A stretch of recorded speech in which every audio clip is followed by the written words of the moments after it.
you have on this page is we're going to start to talk about the individual personalities.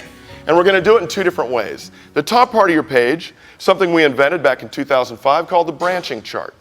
If you do a simple 2-level read of someone that you may be meeting for the very first time, you can determine what personality space are in that time. So as a way of introducing that, what I want you guys to do, I'm going to pop some words up here on the screen, and you guys are going to write them on that little branching chart, on those branches on the top part of your page 3. Is that a deal? Okay, you meet somebody for the very first time. You're going to notice that they're either engaging or reserved.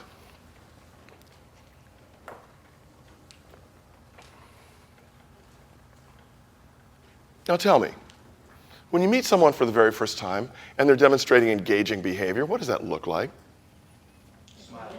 A smile. Communicating, the talk, the flow is going back and forth between people. How about body language? Open, right? More open body language, direct eye contact. Would you agree with me? It's pretty easy to see. Okay? How about reserved? What does reserved look like? Quiet. Maybe less direct eye contact, maybe closed body language. Is that pretty easy to see? If you're meeting someone for the very first time, it's not that this is rocket science, you guys. This is focused perception. It's looking for it, right? How long do you think it's going to take you to tell the difference between engaging and reserved? Less than a second, a glance, right? Okay, we're going to stick with the engaging branch. We're going to talk about the forms of engaging. It's either driving or cheerful.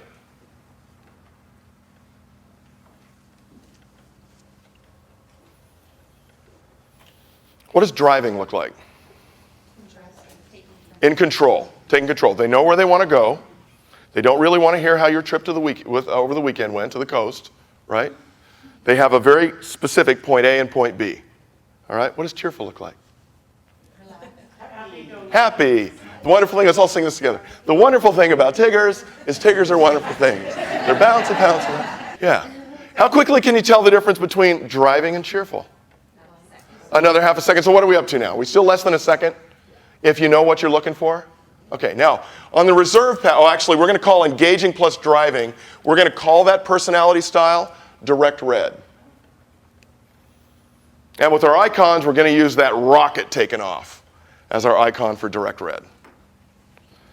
We're going to take engaging plus cheerful and we're going to call that our dynamic yellow, and we're going to use the sun for that.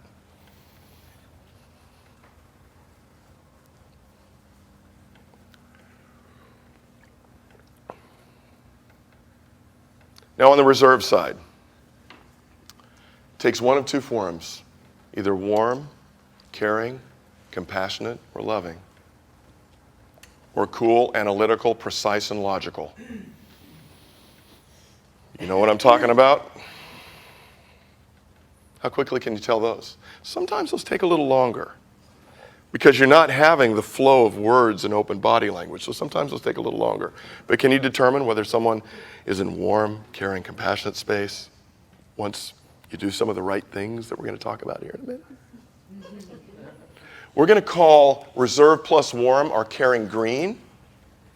That's our tree with the heart root system. And we're going to call reserve plus cool our detailed blue, that really detailed snowflake. Unique, just like every other snowflake. Before we have you do a self-assessment and start to build this vocabulary further, we're just going to introduce the different personality styles on the bottom of the page. Talk about them a little bit. Talk about some of the words that go with them in those 4 boxes on the bottom of your page 3. Starting with the one in the top right. So label that one direct red. Tell me, direct red. What are some attributes of the direct red personality? Come on, what are they? Can be aggressive. Good. What? Take charge. Speak up. What? Take charge. Take charge. Good. What else? Driven. Focused. Intense. And I don't mean camping. What? Loud. Can be. Confident. Do they want to hear you about your great trip you went to the coast with your family this weekend? Walked through the redwoods and had a Heart-opening experience. They want to hear about that? No. To the point. Yeah, to the point. That's what they want, to the point. Did you get the project done? You told me it was going to be ready Monday morning. Is it done? Really? What was in the way? How do you need some help? All right, second one. Dynamic yellow. What are some more words for dynamic yellow? Do they like to have fun? Are they the office cheerleaders? Do they try to cheer you up?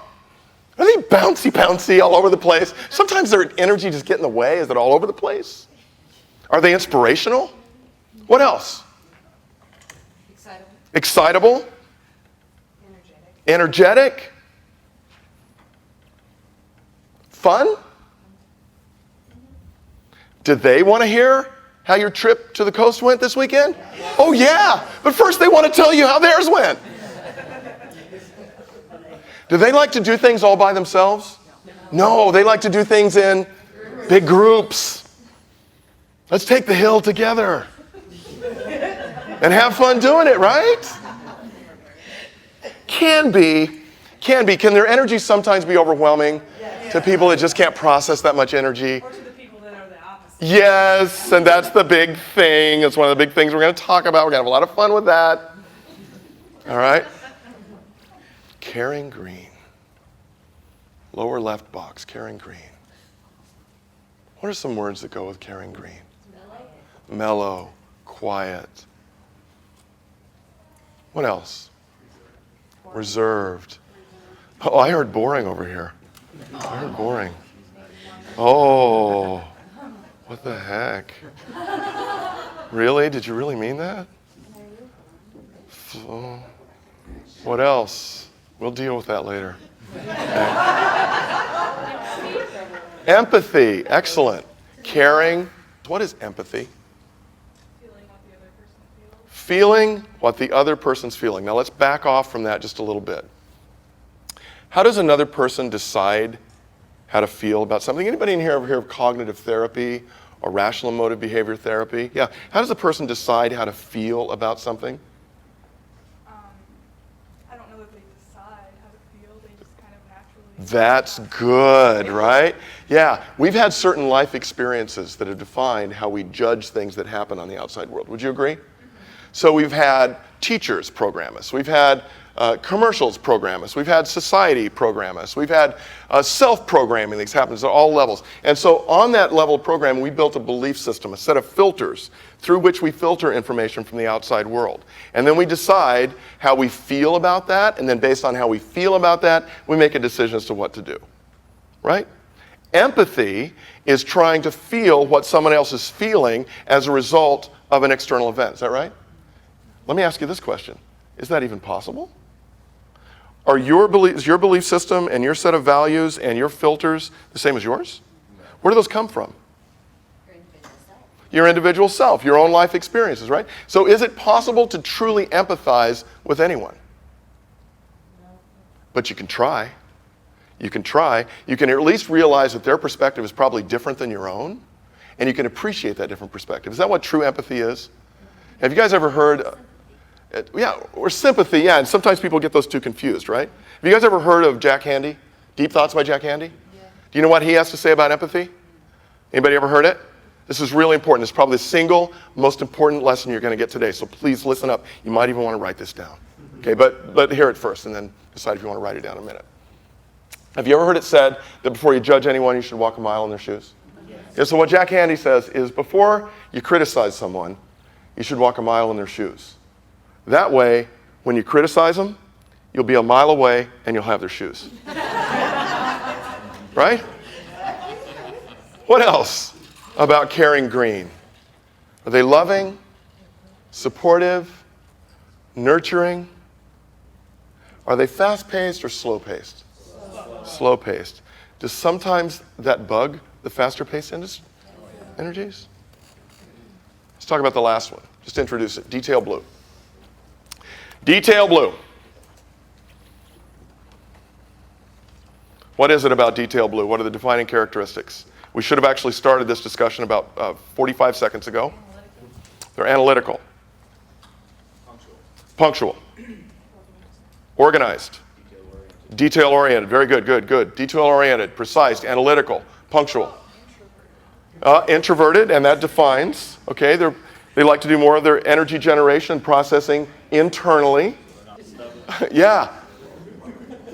All right. Are sometimes those details extremely important?